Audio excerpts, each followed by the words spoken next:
Audio check 1, 2, 3, 4, 5, 6, 7, 8.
All right, everyone, I've got 7 o'clock, so we're going to go ahead and call the meeting to order. If you could all please stand for the Pledge of Allegiance.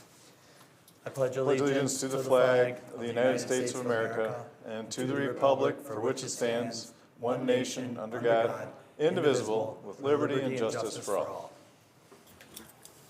Molly, if you'd be so kind to help me with the roll call. Sure. Alderperson Henry. Here. Alderperson Schaefer. Here. Alderperson Valdy. Here. Alderperson Wilkin. Here. Alderperson Grimmer. Here. Alderperson Price. Here. Alderperson Eicher. Here. Mayor Atwell. Present. Administrator Hafner. Here. Great, thank you very much. Okay, we'll move on to item number 4, approval of the minutes if there are no corrections. Move to approve the minutes of February 19th. Second. All right, all in favor say aye. Aye. Opposed, abstentions, passes. Was Wilkin on the second? All right, City of Delafield citizens' comments. Any citizen comments tonight? Are you going to come up during your agenda item, or? Either way. Let's have you do it then. Okay, seeing no citizen comments requests, we will move on. Number 6, the consent agenda. We have none. Number 7, boards, committees, and commission reports. Licenses. So we have 3 applications for peddlers permits. The background checks have been completed, and all the applicants have been approved by the police department. One thing I did want to note, Stephen Rodriguez for Advocate Construction. I missed this when the application was turned in, but he lives out of Waukesha County, and our municipal code requires a surety bond for applicants that do not live within Waukesha County. So I will need to get a surety bond for Stephen Rodriguez from their company. The council could choose to approve the permit with permit issuance pending the city clerk receiving the necessary surety bond, or the council could decide to take no action and wait to consider approval until the surety bond is received, with then the application coming back for consideration at the meeting immediately following when we would receive that surety bond. Moving on, the other thing the council should consider for this particular, these permits is the duration requested for the permits, and maybe add that to the approval if you choose to approve. I did review the city code, and there is no mandatory expiration in the city code. The True Green applicants are requesting their permits through 6/20/24. The Advocate Construction applicant is requesting a permit through 2/8/2025. So that is kind of all the information I have up front. Were there any questions? I guess what have, in the past, what generally are the lengths that we've approved? So I can't recall having approved one in recent years. Most of the ones that I recall seeing were, maybe 6 months that the request was for.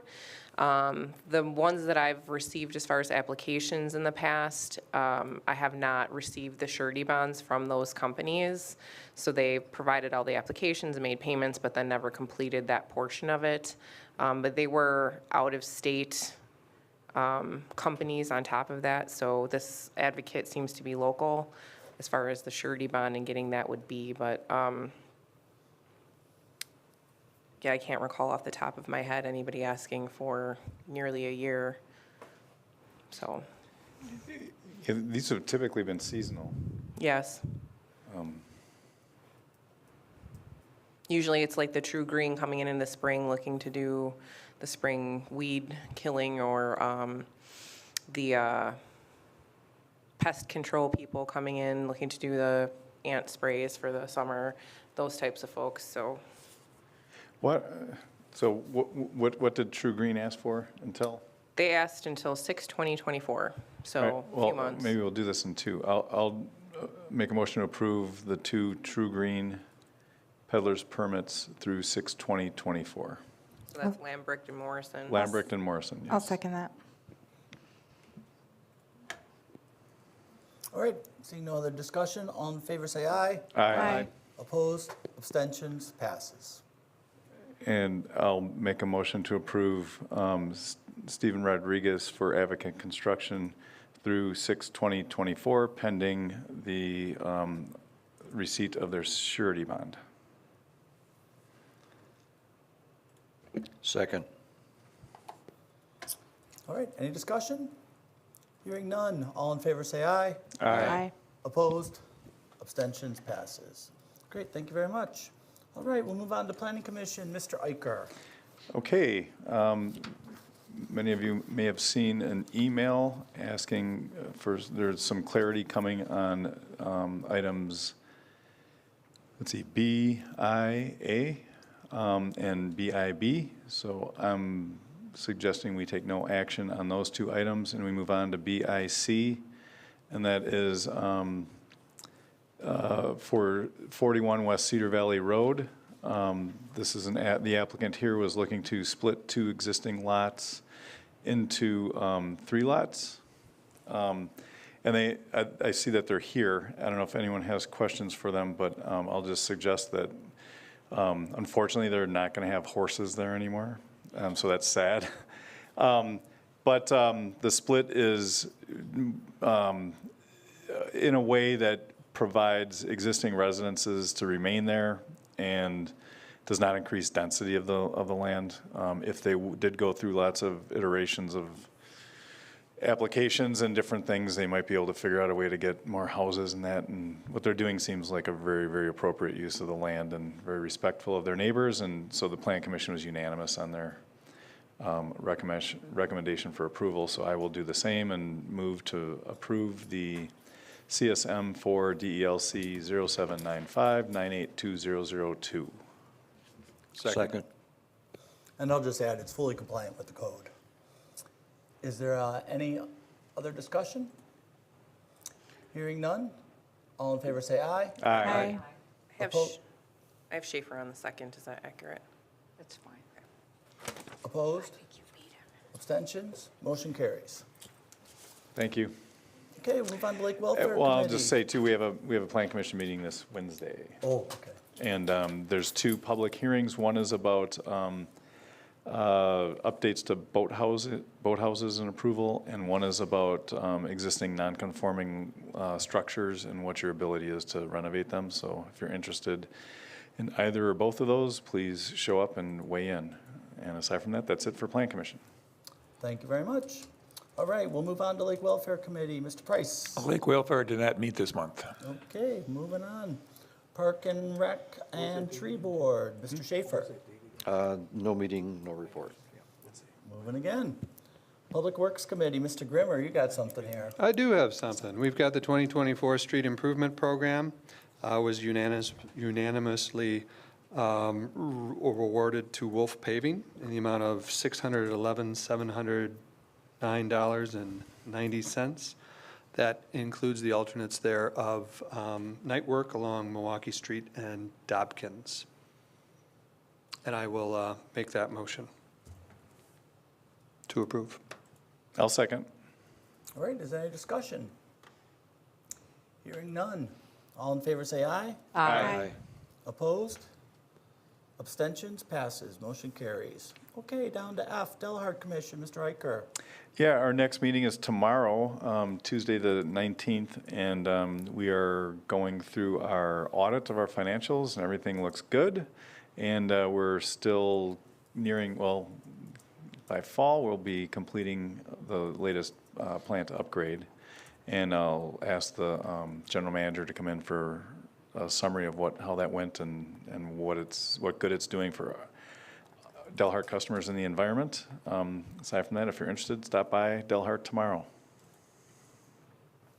Great, thank you very much. Okay, Police Commission, Ms. Valdy. No meeting, no report. Moving along, Library Board, Ms. Henry. Yeah, we met last week, and we are currently in the process of updating our bylaws, and we're just having that reviewed and should make a final vote on that to update that at our next meeting.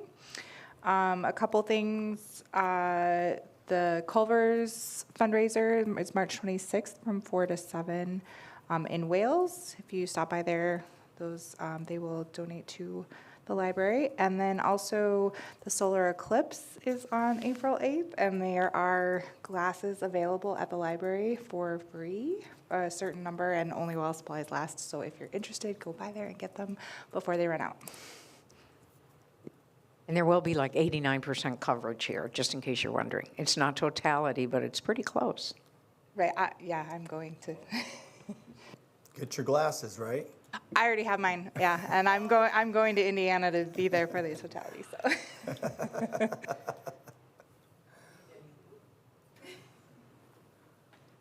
Sounds good, thank you. Okay, we'll move on to Zoning Board of Appeals, Ms. Valdy.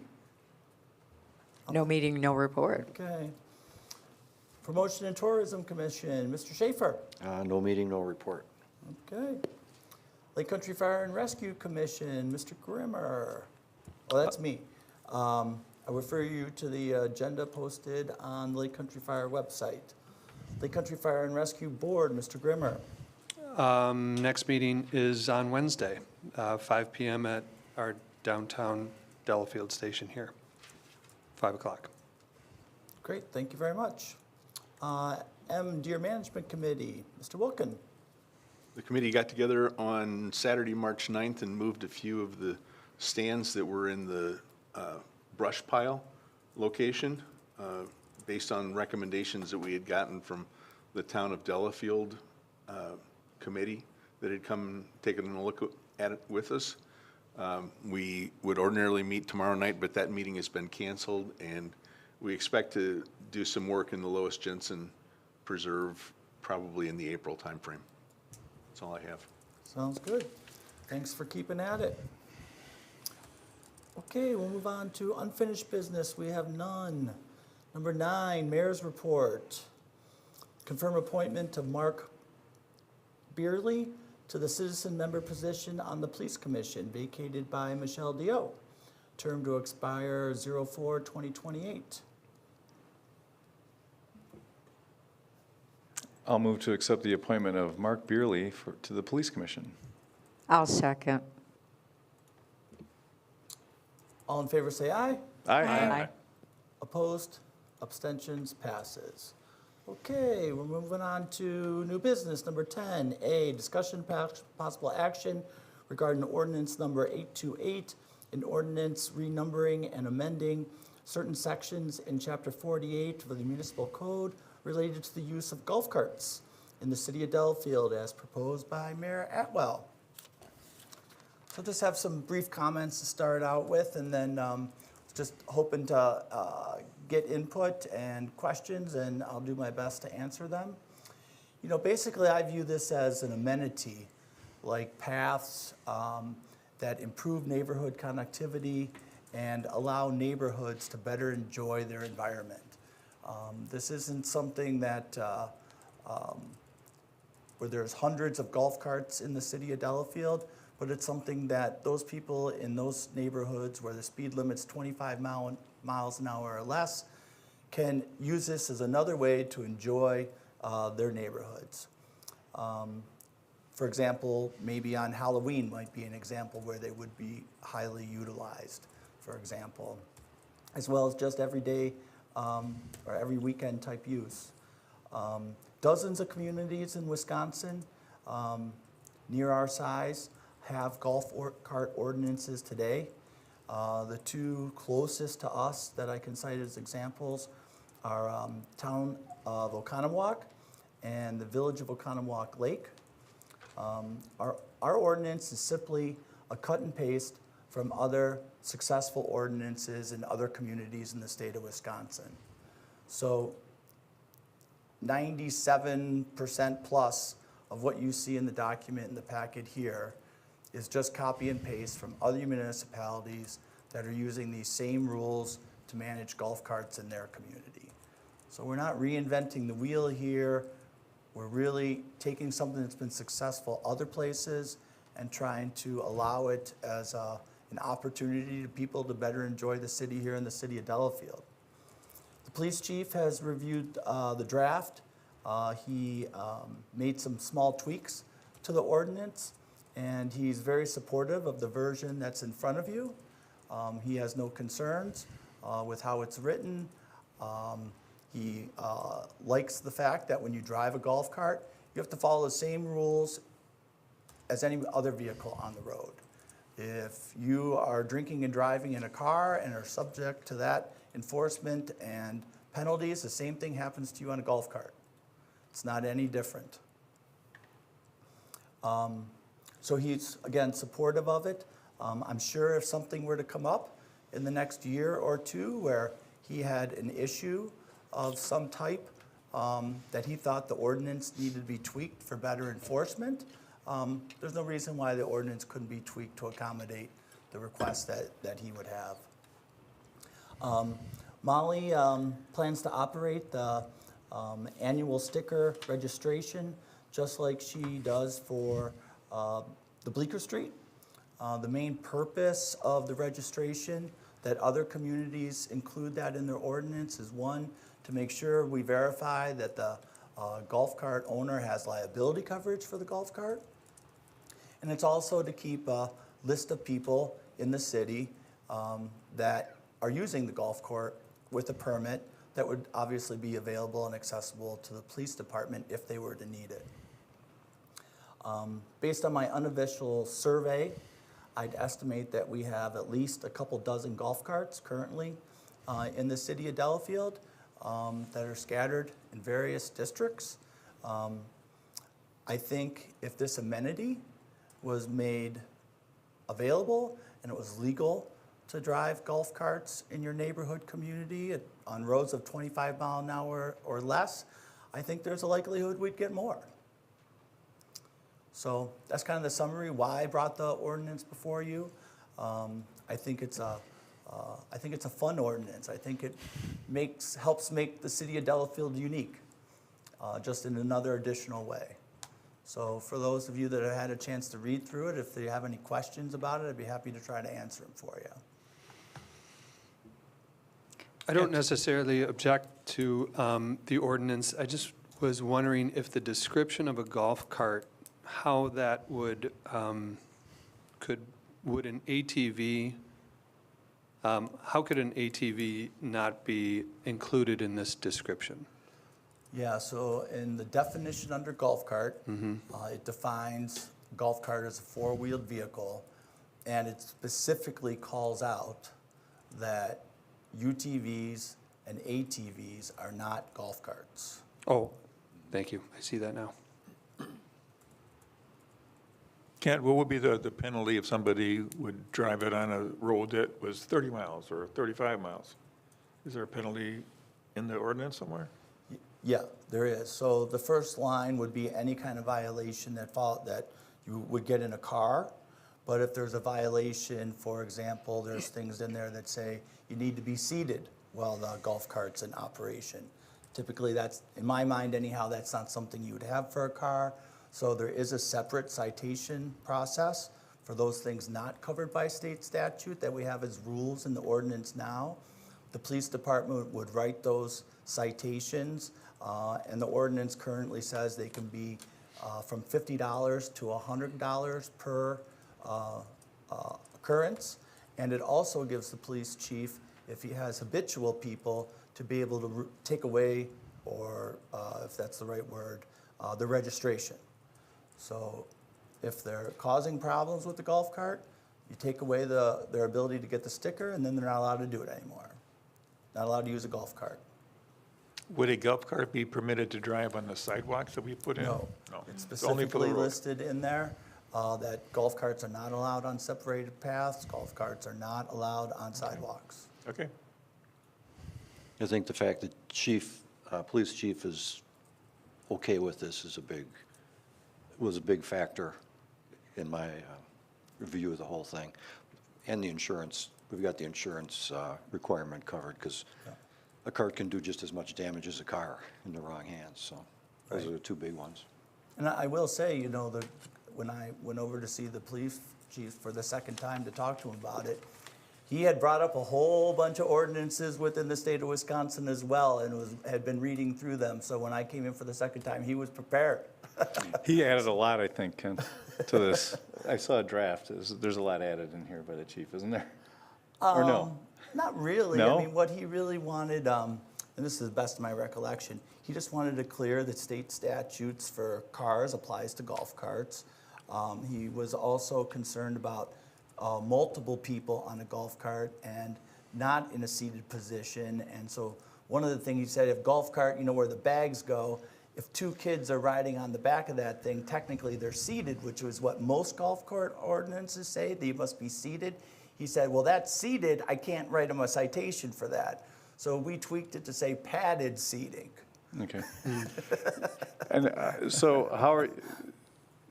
it says let's see, manufactured with limited speed capabilities of 20 miles per hour.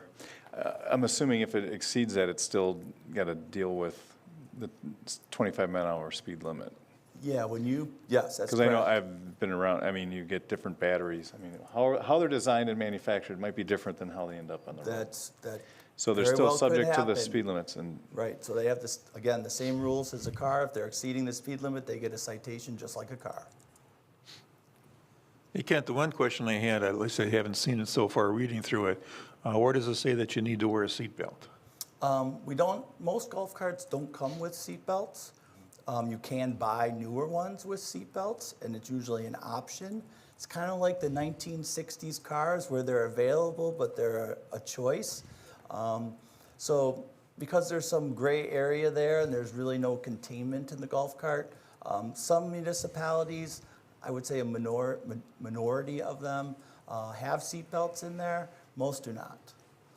Because you're trying to pretty much parallel everything that a car has, except the seatbelt.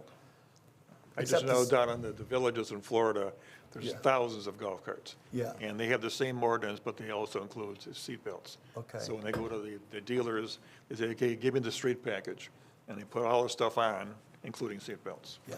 Yeah, in Texas, They they didn't force them don't. to move it. You but they know, actually put I've 'em got on. in-laws in Texas, they don't have that same rule. So, and these are two rather similar states politically, but I mean, I think it's it's an individual to option. the communities, whether they include seatbelts or not at those Yeah. speeds.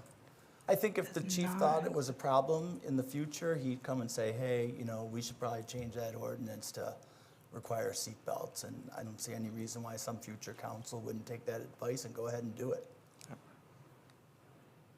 I guess I'm a little concerned if they can go on any street. I've actually had a phone call about this from a constituent who was concerned about, like downtown, with increased residential occupation and businesses. Are we going to have a golf cart going 15 miles an hour with a stack of cars behind it?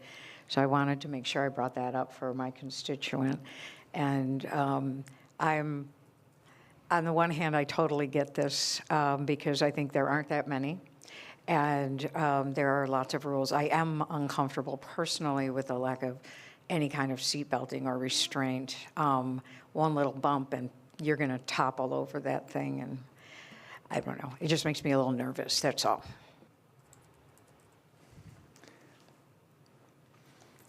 Well, I'll comment that it was about 14 years ago, a different elder person suggested an EV statute, electronic vehicle statute, prior to the predominant prevalence of all the electronic vehicles around, and it was geared toward this type of thing.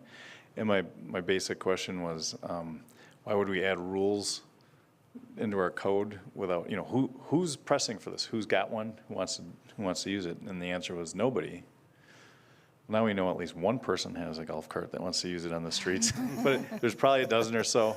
I mean, I think it'd be a very small utilization, coming out of the gate, and we'd have plenty of time to tweak it in the future. And frankly, I'd like to see something expand on this that deals with some of the electronic bikes that are on the Lake Country Trail. I mean, they look like they're going about 30 miles an hour down and you can get, a skilled cyclist can get up that fast, but not some guy pressing a button. But so anyway, I think this is a decent thing to see how it goes. And based on where we've got our 30-mile-an-hour roads, it contains it to residential streets. There's no arterial roads it'd be on. It'd be a neighborhood event. And there would be an opportunity for some districts like yours, Jackie, to get downtown. But I think they'd be less intrusive than cars, and more handy for the people to, let's just go downtown to the block party and find a spot to park. And I don't know, I think it's worth a try. And there is use of carts in neighborhoods today. Yeah, we don't, just because they're doing it illegal doesn't mean they. I know it. But yeah, I see it, it's real They do. prevalent around They do it. the lake community, and that, I think that's pretty more common than it is. Yeah. In Yeah. other places. So if we don't have an ordinance allowing it, does that mean that it is illegal? It is illegal It's currently. illegal. It is right now. illegal if you don't have an ordinance allowing it? Okay.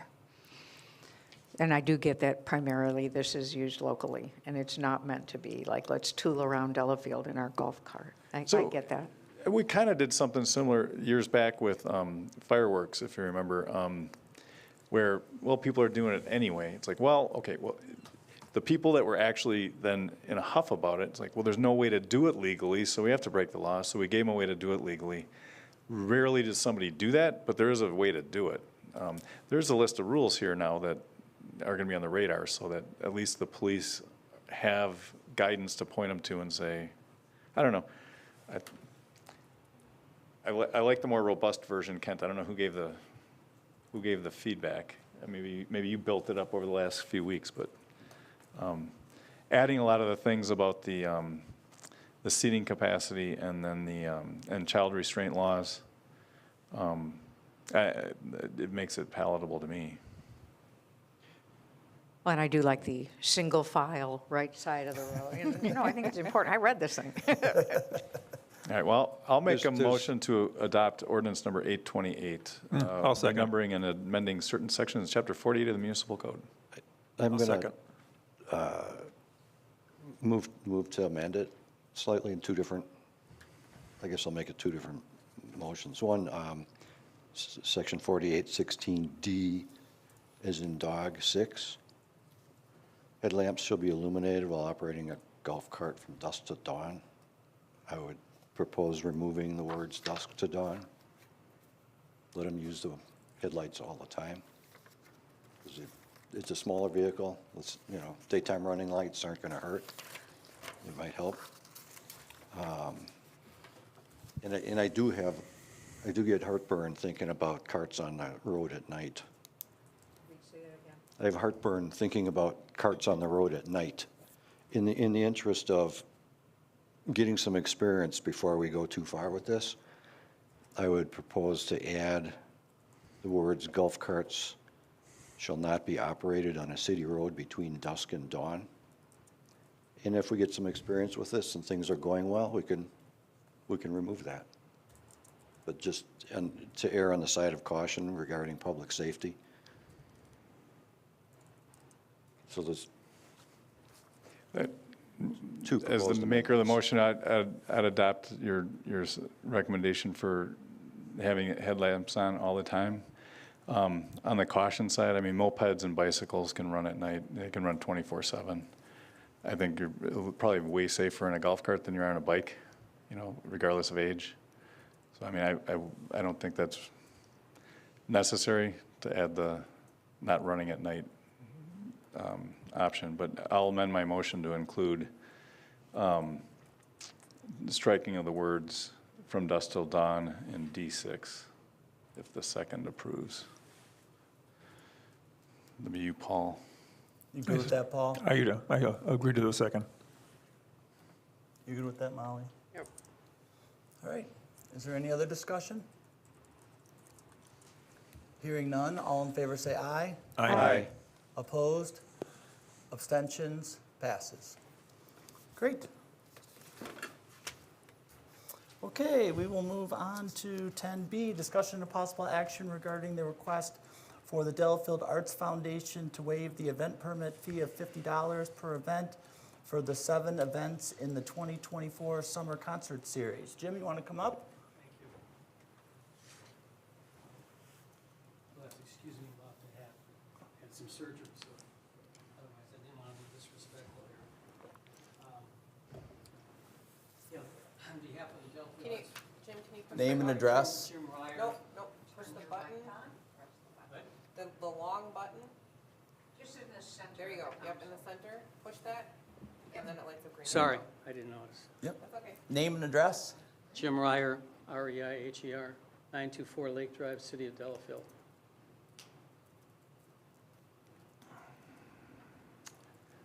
This may not be as colorful as a golf cart. And could you try to speak into the mic, please, Jim? Oh, just so we sorry. can hear you. Yeah. I've kind of lost my voice this last week. But the Delafield Arts Foundation is making this request for the waiver of the $50 event fee. The Delafield Arts Foundation, when I was one of the original incorporators back in December 2016, we have requested and obtained from the City Council, Common Council, the waiver of the $50 fee. It's been going on for the last 7 years. There's never really been an issue before. So I thought it was important for you to know, at least from my historical standpoint, because I was one of the incorporators, along with Sarah Bruckman. You may not know her, but I think the rest of us would. And Marie Williams, one of my favorite people. She was part of that group. So, and Marie was the person who used to submit our requests, but I now have been assigned that responsibility. But at any rate, It's all behind this is to support a collaborative effort between the city and the Delafield Arts Foundation for the benefit of the community, where we can share in the entertainment values that were created by the activities that we support. Our organization is all volunteers, unpaid, and the statement that we're asking the council to do is to basically continue our precedent and grant our request, and I believe it will be in the best interest of the community. So we show each other sharing and collaboratively doing something really good for the city and the community, and this will help. And believe me, as a volunteer and as a member of this community, any means and money would help, whether it's a waiver or it's an acceptance of a donation. It means a lot to us. So I just want to give you a little bit of history there, our request, and ask you, hopefully, that you read the letter that I drafted March 14th. It sets forth a position in our mission statement, and this is part of establishing our mission statement and continuing the relationship with the city to the best interests of this community. Thank you. I would move to waive the event fees for the 7 events of the 2024 Summer Concert Series. I'll second that. So Jim, just a question. My understanding is the event packets haven't been turned in yet for this current season. Do you know who's working on that and who is going to get those event packets in so city staff and departments can plan? Well, we had sent the information already that, to my knowledge, into the city, and then the event package was, because of things going on with the absentee ballots and everything leading up to this vote coming up, that hold back on some of it, but I can certainly follow up on it, because Paula, my significant other, has been working with Molly and her staff Okay. in getting this all done, and we've filed most everything so far, except for the remaining part of the event packet. But to my knowledge, it could be done tomorrow, for that matter. Okay. It's been all addressed, and thanks to the clerk's office, we've been really, they've been very helpful to us in that respect, and we're working together on it, and it saves a lot of time and energy, and so we don't have to crisscross and be ships in the night. But thanks for bringing it up. So Jim, we do need those event packets. I think maybe the signals are getting crossed a little bit, but we Sure. need those event packet applications sooner rather than later. And I think we talked about that, and I will certainly address that issue. Okay, thank you. But thank you for bringing it up. Yep. All right. Any other discussion? Hearing none. All in favor say aye. Aye. Opposed? Abstentions? Passes. Thank you very much for your time. Thanks for coming in, Thanks, Jim. Thank you, Thanks Jim. for the hard work. Continue the fight. Okay, we're moving to number C, discussion and possible action regarding consideration of applying for the city of Delafield to be considered a bird city USA as requested by Alderperson Valdey.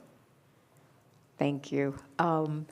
This is a small ask, but I think it will have a positive impact for the city, mostly from a public relations standpoint. But it ties in with our Tree City USA, which we already are. And Wisconsin has a Bird City Foundation. I did put a link in that you can connect to. The Bird City Wisconsin group. They want to promote, I think if you promote protection of birds, you're actually promoting the protection of the entire city. Mr. Eicher and I looked at this last June, I think, and sort of walked through. And to be fair, if you look at the requirements, there are quite a few. You have to have 9 actions in 4 different categories. And we actually went through and found that we're already doing a lot of it. There are a couple of small things. The 4 things that are pretty major that we already are is that we're already a designated tree city. We already have a city forester. We have a tree board. We already do promote native tree planting and, well, native bushes, shrubs, perennials, all of that, and support the protection of birds, especially during nesting season.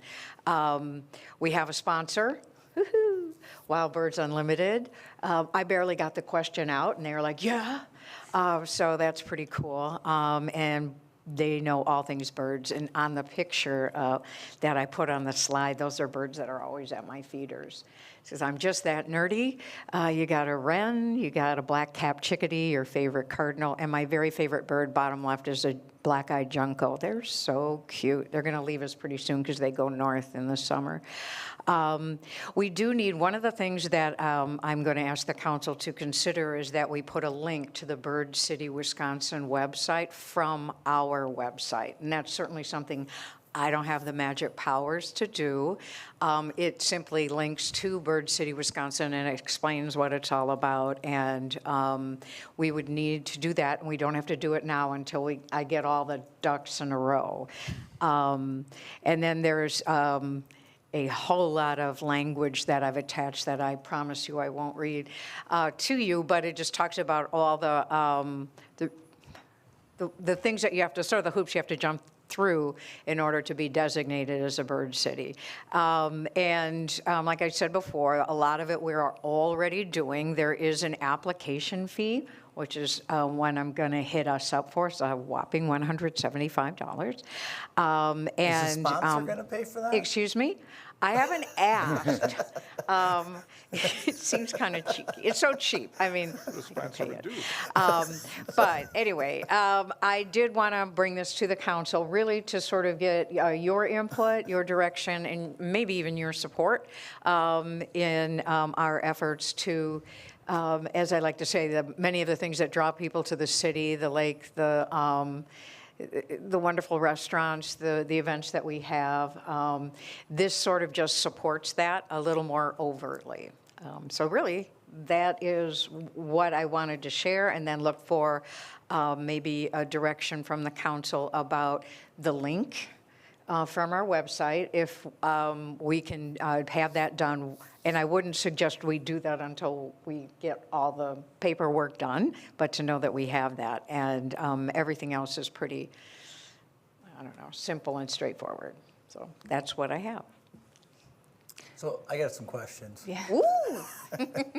and let me say, first of all, I have several bird feeders in my yard. I'm a fan of birds, right?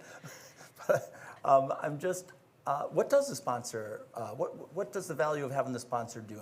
I don't, can you help me understand that?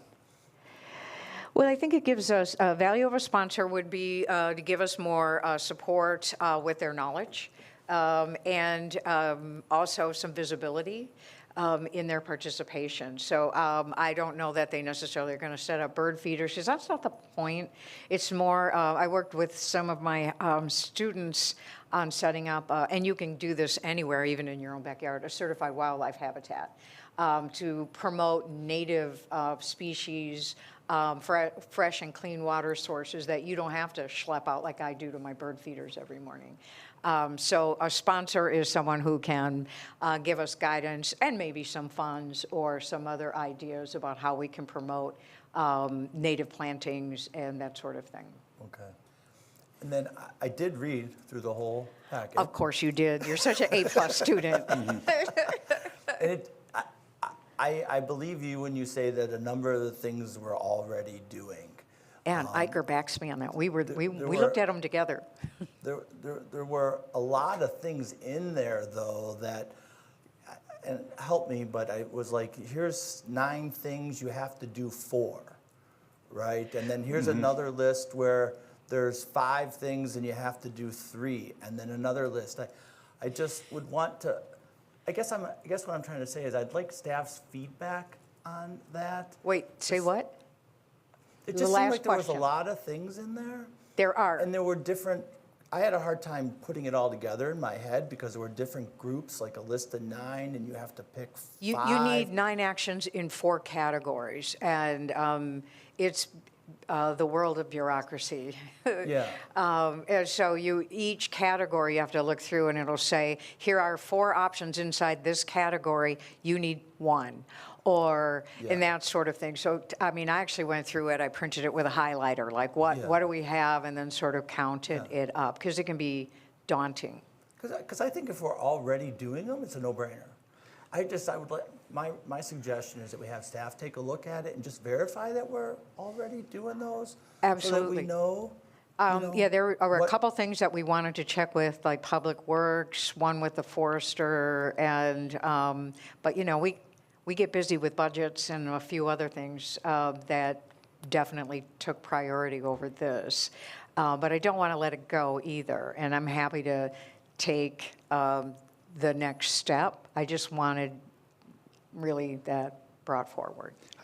So Yeah, so if I could talk, with all the things that we have going on with the city and with the staff and things, while this is a super fun project, and I think that this would be really fun, I think that this should not fall on our staff. I think that this should be a project that is given Well, I didn't want it on to- staff at all. Well, then no. who would be? I just have to ask them, like, But who would be responsible for doing all the checks and stuff? And, me. but you're saying that the staff needs to go over it and make sure we're following all this stuff? No, if I said that, that's not what I meant. I meant that I need to ask a couple questions from a category to double check that the assumptions I'm making about our native plantings or about our tree maintenance, that sort of thing. No, I do not expect any staff member, I would not ask any staff member to take this on. Okay. Absolutely How not. about we limit the staff's involvement and burden to be the addition of a link pending an approved application and a sponsor to cover the fee, and that we get volunteers, which I already kind of signed up for, to complete the application and just have staff review it and not actually do the groundwork on checking all the boxes, but simply validate that the presentation on behalf of the city with the application is correct. I would expect that to be about a 45-minute. Could this be something that was also linked to the tree board? I mean, since it seems to be very much in keeping, is it something that we could put under that category, that if anything is good, that it would be affiliated with the tree board? I don't know. I mean, you get established as it and then maintain it, right? I mean, I have a feeling that this is an organization that looks to commend communities that are already doing this. Okay. Or have put forth the effort, and they're looking to have like a sense of, here are the members that are respectful of our goals, and that once it's established and approved, they just want that $175 a year, as long as we can get it from a sponsor. I think Wild Birds is perfect, right? So, I mean, I think I just that. would like to know who would be responsible for, like, submitting this every year, and like that it falls Jackie. back to someone. Well, yeah, I mean, as long as, but I wouldn't want this to necessarily be on the staff or on the Not at all. I council don't to think it have to should be at bring all. it back every No. year. But if it's under the purview of the tree board, then they can have that on their list of things to I be wouldn't even checking. put it on the tree board. No, I would- wouldn't. Yeah, I would second your comments, that it's developed, presented by Jackie and your associates to city, Mary Daniels says she'll help me too. Mary, yeah. It is actually something that I think sort of like our Tree City USA, we don't really do anything anymore. We just have a structure in place. Well, we do, we do. but it's not, we're not reinventing the wheel every year. I mean, I trust me, Kent, Tim, I've been up to my eyeballs in tree board long before a lot of people were here, or Tree City USA, because I'm a stickler for reading these little requirements. So I think once we get things established and someone double checks me, it won't be, we have to resubmit the application every year. It's just, like Tim said, this is a goodwill thing, a lot like the Arbor Day Foundation and the Tree City USA designation. You do click through, but once it's there, it's more like a paint by number rather than to create the canvas. So I'm going to interject a little bit. There is actually still some substantial efforts that go into the Tree City application every year, primarily financial tracking and hours tracking for the time that the DPW puts into various efforts through with tree work throughout the city. So I would suggest before we move forward with this that we look into what sort of tracking might have to be done long-term, because that's where, it does take several hours for me to comb through the budgets and the expenditures for the DPW, plus they're tracking it on their end. And I don't know if Tom has anything to add about that with the DPW, but it's not just a click-through type of application. I was going to echo what Molly said, that there is some significant effort that goes into the Tree City USA, and from my initial reading of this looks like a lot more documentation than that. I think a lot of the stuff laid out in here would be ideal for volunteers. One of the things that can be done is one of the efforts is doing a bird count in different locations, certainly a great volunteer opportunity. But the main thing is, it's not just doing the bird count, but it's also putting together the documentation, submitting the documentation. And it's not just planting native plants, it's documenting it and submitting it. In going through all these things, there's bits and pieces of different elements that we do, but I'm not sure that there's any of these that we completely satisfy other than the Tree City USA designation. As an example, it's not just having a city forester, but it's having a city forester with a specific training certification. And I put a call into Sean on Friday to find out if he has that certification.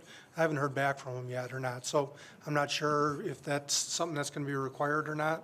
But then there are also, there's I think 63 different things, and of those we got to choose to do 9 of them. And there's some that could potentially be political. There's one in here that I saw that I wouldn't want to take on, and it's educate the public on impacts of climate change. And so I don't know if the council would want to have specific input on which of the 63 efforts we'd want to focus on. It seems like that might be prudent. I think what might be more expedient is to have someone like myself go through and suggest, if someone wants to read this point by point, that would be great.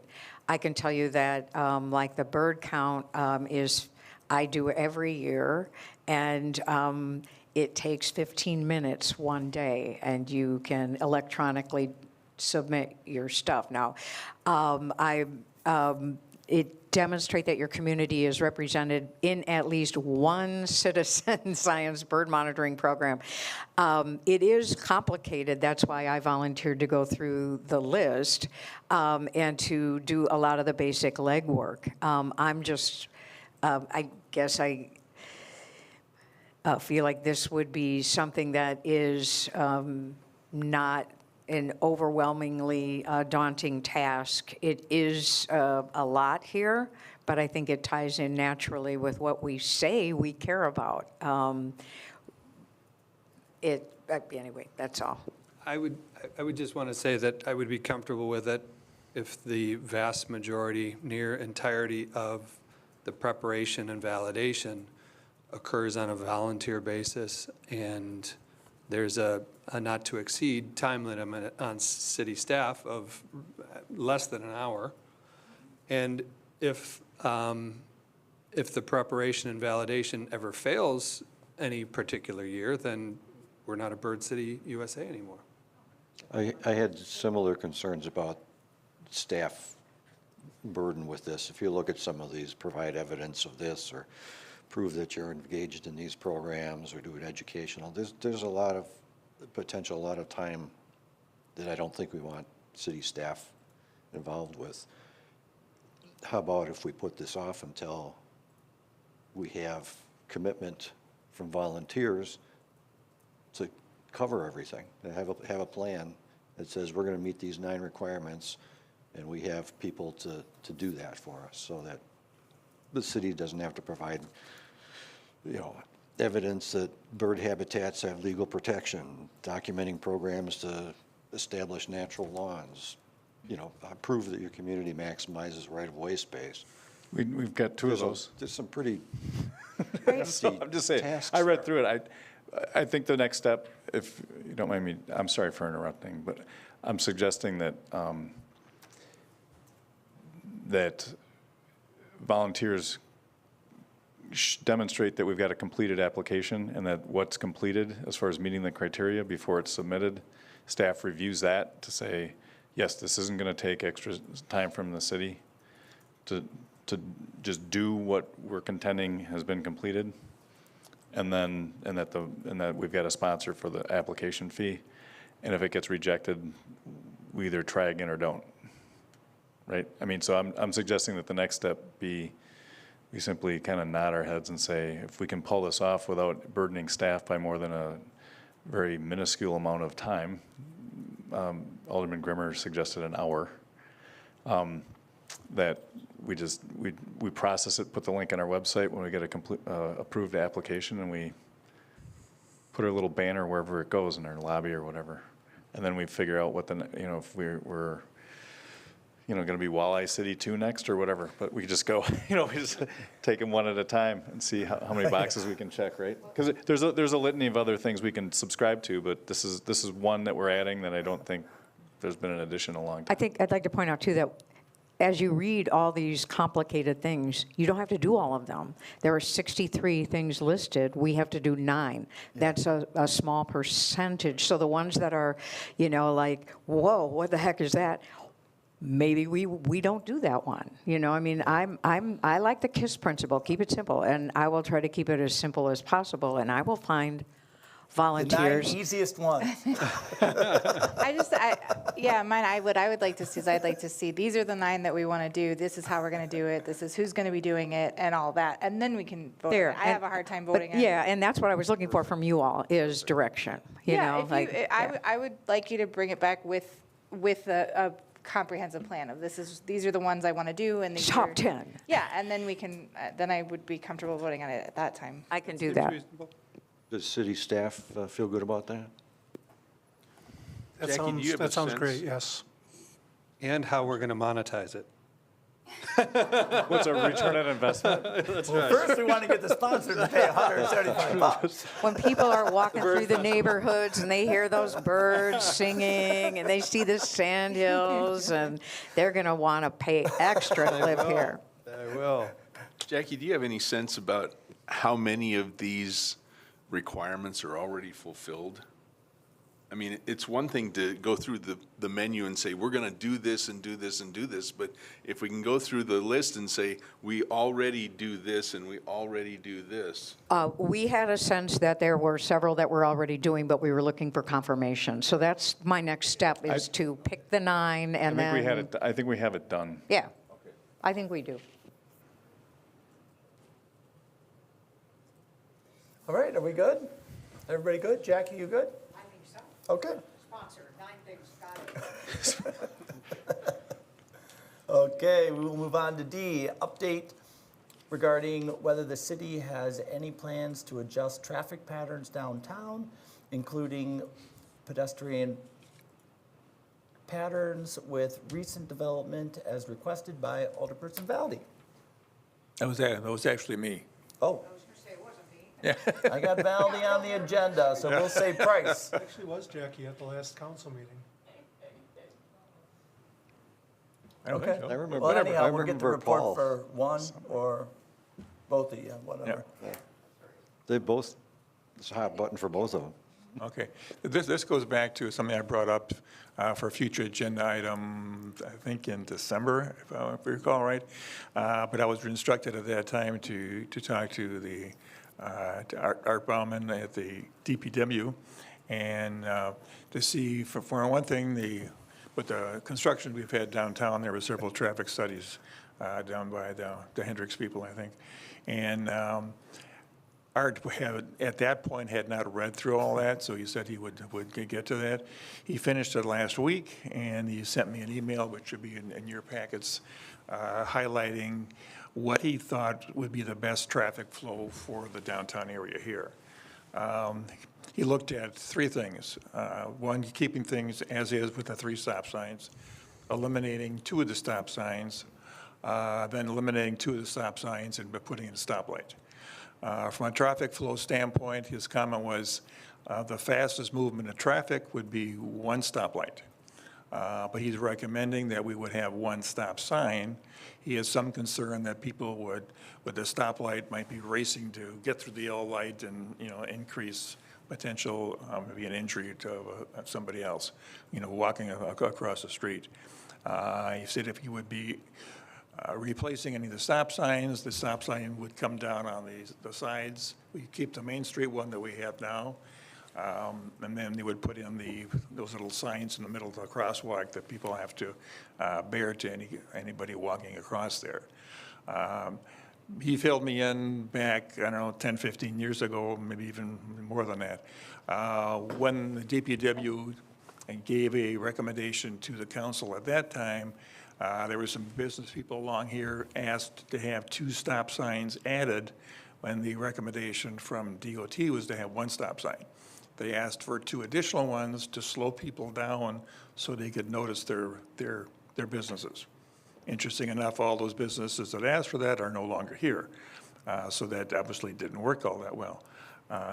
But from a traffic standpoint, I'm really concerned about the 2 new buildings opening up right here and then another 35 homes coming here. The traffic flow hitting downtown come late fall and, late fall, early next year. It's got to be significantly different, and right now it isn't all that good.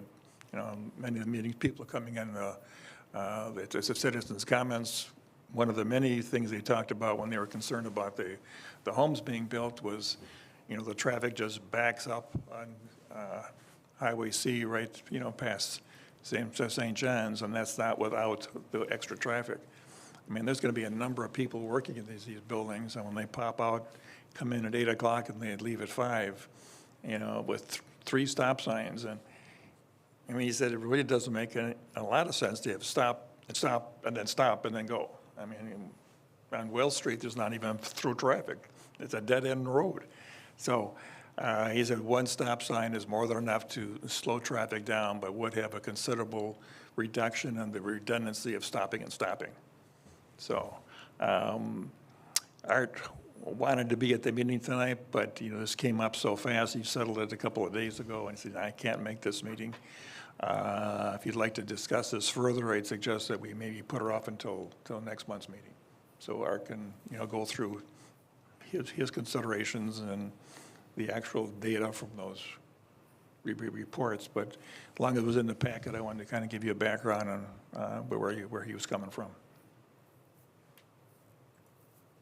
Any questions I could relay back to Art, or any direction, or? And then you mix in a few golf carts and see what happens. Tom, did you have a discussion with Art, or just the email? I did, and I also read his email a little bit differently. When he talks about the third alternative be to eliminate the all-ways stops at Milwaukee and Wells, he says the operational results would be the same as the current condition. Yeah. The last email after reading this, I sent back to him. I said, what would your recommendation? And he said, my recommendation would have 1 stop sign. So, but he's not here to. He does call out that it makes it more difficult for pedestrian crossings at Milwaukee and Wells. Yeah, if we're going to rely on Art, I think it would be a good idea to have him here, because he did share with me concerns about what happens to the walkability of downtown if you do eliminate those 2 stop signs. So maybe we got different messages a little bit. And we should also take into account that we had 2 different professional engineering firms do traffic impact analyses, one for the grain development, and then one when the residential subdivisions were added to the grain. So nothing's really changed since those were done, and those all showed adequate movements. And even Art's analysis, where he tweaked the numbers somewhat to make them even more conservative, still shows adequate levels of services for all turning movements at all the intersections. So I think it's a matter of expectations. I think right now, oftentimes when you're coming through downtown, you get to a queue of 3 or 4 cars at each stop sign. And for some people, that's unacceptable. And for some people, I think that doesn't come across as abnormal or unusual. There's one principle in urban planning that's always said is if you've got a traffic or a parking problem in a downtown area, that's not a problem. And so it's just a matter of perspective, and I'll leave it at that. Well, I'll add that, because this comes up it's the most frequent topic brought up, other than keep my taxes down when I talk to people, you know, on door to door, is concern over the development that's gone on. And something that I feed back is, if you look, and there's a perception that the city's been under this significant development for decades. There was a solid 12 years where there was next to no development, and that's hence the referendum that we need to pass 5 years ago or 4 years ago. But the increase in traffic has been relentless over the time when we have had almost no new development on the downtown area and to the subdivisions to the north and the south. People are recognizing this area as a cut-through to the development that is occurring with all these apartment buildings going on at Paps Farms and different places. And I think if we do go to efforts to alter our traffic patterns to make traffic flow more smoothly through downtown, we're going to be benefiting them and not really us. I mean, I think we're going to establish ourselves as that cut through. And I don't like to wait for 4 cars at each stop sign 3 times going through downtown. The cost of my life is 90 seconds about going through downtown. It feels like 5 minutes, but for the people that are looking for it as a cut through, they're going on to other places after time, you know, during those same times. This has kind of been this is probably the 3rd time in 15 years this has been a topic of, do we need those stop signs? Why are they there? They were I did know Jim Barron said that they were a temporary cure sometime around 18 or 20 years ago. 1-year trial, he told me. And it's like, okay, good. Well, you know, to the benefit of the pedestrians, like Art mentioned, and I do want him to hit back here to back up his numbers, but I've gotten to trust the traffic studies and the engineers' numbers. The fact that we are at that D level does kind of stink, you know, twice a day, and now it's a longer duration. But it's, quote, adequate. You know, we want to strive for better than adequate in the city, but I don't know.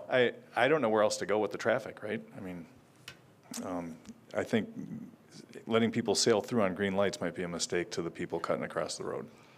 Of all places in the city where we want traffic to be calm and slow, it's right here because of the pedestrian. This is the bulk of our pedestrian traffic. So if traffic moves quickly, we're gonna get those complaints. And I think we have to dispel the hope that we can do everything, that we can have traffic that flows smoothly, doesn't cause too much of a wait, and that maintains the pedestrian-friendly downtown. I don't know that those are compatible. I think one was going to be sacrificed just with the volume. And if the choice were up to me, I would echo Alderman Eicher and say, yeah, okay, you're going to wait a little bit more, and maybe you don't want to use this as a throughway, so long as that maintains what we have. Pedestrian-friendly, walkable downtown. Art is awesome, though. Let's hear from him. He's brilliant. He's brilliant. It's his career. No, I really want to good hear at this. Yeah. If he can drop a magic solution, I want to hear it. So let's bring it back. I think he knows he's on the hook to come up with, but he couldn't give us one. He gave us 3 things, and none of them are better than what we have, I don't think. But I do want to hear what he has to say. So Yeah. Okay. Everybody good? Okay. All right, we're going to move on. Okay, we're moving on to E, approval of vouchers. move to approve the voucher list. Second. All in favor, say aye. Aye. Opposed? Abstentions? Passes. Okay, report of city administrator, 11A. Yeah, just a few things. The one thing in your packet is regarding the St. John's Pier contested case hearing for the city's permit for that. That was originally scheduled to be occurring this week here in the City Hall, but due to a medical condition with one of the participants, it had to be delayed, and it's now scheduled for the week of June 17th. And because of the extensive use of by our library of this facility, we did need to move that, and it's going to be conducted at the the DNR building on Barstow Street in the city of Waukesha. So again, that's the week of June 17th that's scheduled to occur now. Two other things I just want to mention real quick is last week we did have the mediation with our police department. The city did take a step as far as towards the middle. The police union did not reciprocate with any step towards the middle, and so we are still kind of in limbo there. I think the path forward is that the union is going to try to accomplish some things in some other municipalities that they might be able to use as comparables, and until then, we're on hold there. And then last thing I just wanted to mention is that the new DBW employee that was added to the budget this year, we have made a hire. His name is Tyler Ryan, and he starts with us tomorrow, and we are very much looking forward to that. Great, thank you very much. All right, City Clerk. It is election season. The April 2nd, 2024 spring election and presidential preference vote is barely over 2 weeks away. We did send out over 350 absentee ballots last week. Most of them went out on Wednesday morning, and then a few late applicants got theirs towards the end of the week. The in-person absentee does begin tomorrow at 8 o'clock in the morning. During normal business hours, we will be open till 5 o'clock on Friday, that last Friday before the election. And then a final reminder that the voting location has moved from Christ the King to City Hall, so please remind your friends, neighbors, and constituents that the voting is going to be here in this room. And I'm sure we're gonna have a sign. Well, yeah, will there be signage? Over at the old Yes. voting Okay. place telling Yes. you where to go, Yeah. like in the Okay. parking lot, so you don't have to go all the way up to the door to read a little sign, Yeah, right? I have a note on my to-do list to make a laminated sign for Christ the King. So they Include can 'em- use it for a couple of years. Include a map. I mean, I hate to say it, I talked to someone this weekend who wasn't exactly sure where City Hall was, so Okay, I can do a that. map would be good. Maybe on a couple sawhorses out there, one of the Public Works Department's contraptions. Great, thank you very Sure much. thing. Okay, City Treasurer, refer you to the packet for that report. Council request for future agenda items. So we are going to invite Art to come to next month's meeting? Okay. If something comes up between now and next meeting in a reasonable amount of time, just reach out to staff and we'll get you on the agenda. All right, 12, correspondence. Waukesha County 2023 Amendment Comprehensive Plan. You can see that in the packet.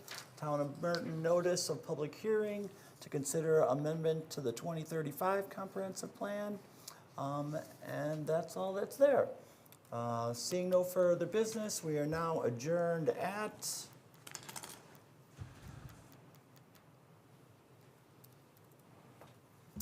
8:09.